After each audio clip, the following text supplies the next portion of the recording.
Us today here at Balance Your Fitness. I wanted to talk to you a little bit about today about how we can be able to go and lose some of the holiday weight that perhaps we've gained over the fact that we've had Christmas dinners, we're having New Year's coming up, all the Zoom-based holiday parties that I'm sure everyone's attending.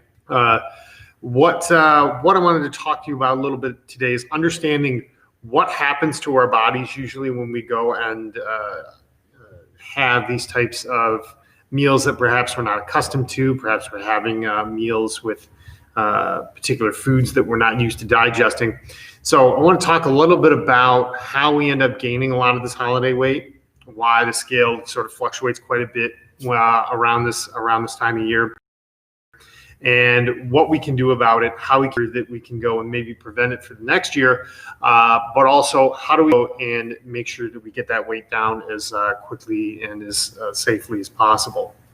So first things we want to be able to realize is that most of the weight that you gain during the holiday season times has to do with water weight.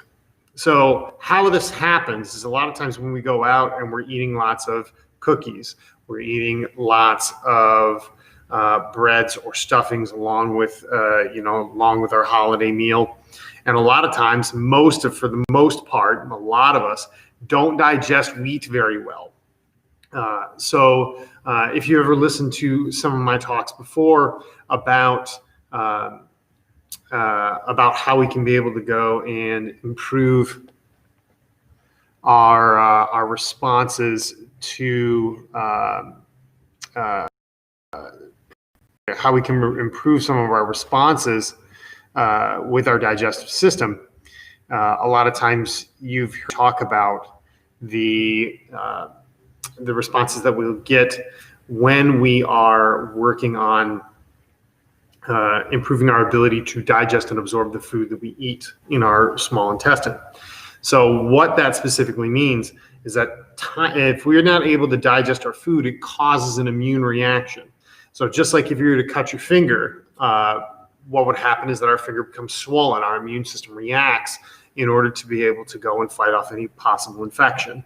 When we don't digest our food very well, with foods that are highly processed or have lots of flour in them, lots of baking products, so like cookies, cakes, candies, a lot of times have all these things as well.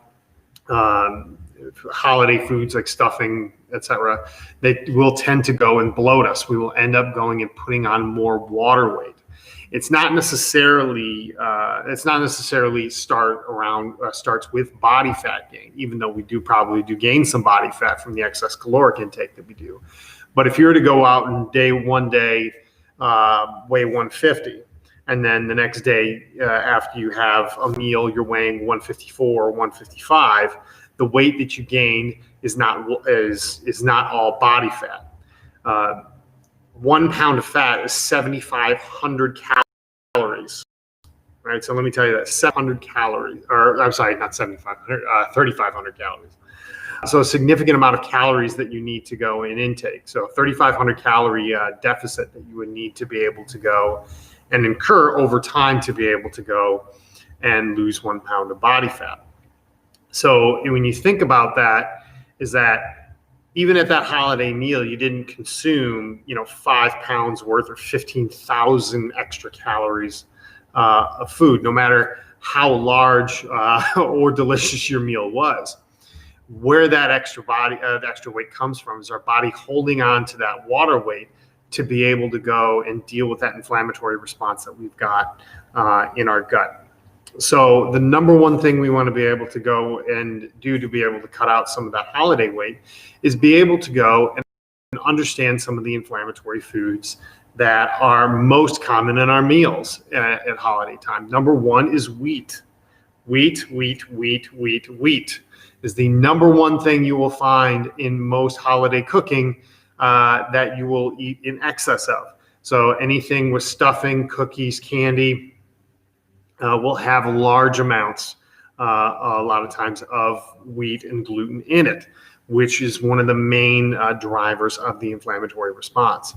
The second will be a lot of cheese and dairy products. So a lot of people have problems with cheese and dairy products. I couldn't count how many times you see more cheese and dairy products in a meal than you do around Christmas and the holiday times. So that's, dairy products and desserts. That's dairy products in, with your starches, like putting like cheesy mashed potatoes or something like that together. Cheese in the salad, cheese in bowls, everything. So a lot of times, again, you're dealing with a high amount of intake of that second inflammatory food.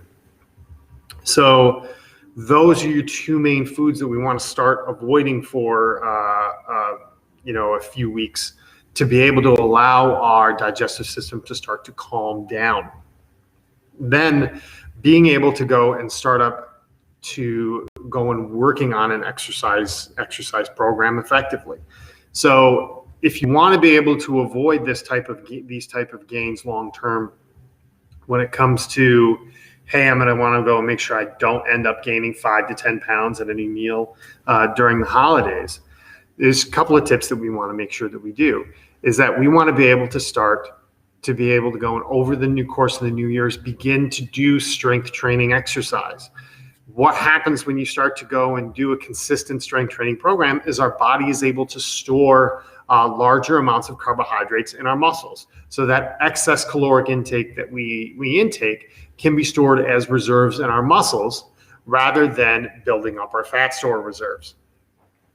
That's a big, that's a big thing to be able to go and do. And with that excess extra store of reserves that we can have with carbohydrates in our muscles, is then we can be able to go and after our post-holiday meal, we can afford to be able to go a little bit of extra time without eating after that big holiday meal, that 8, 10, 12, 16-hour style period without overstressing our body.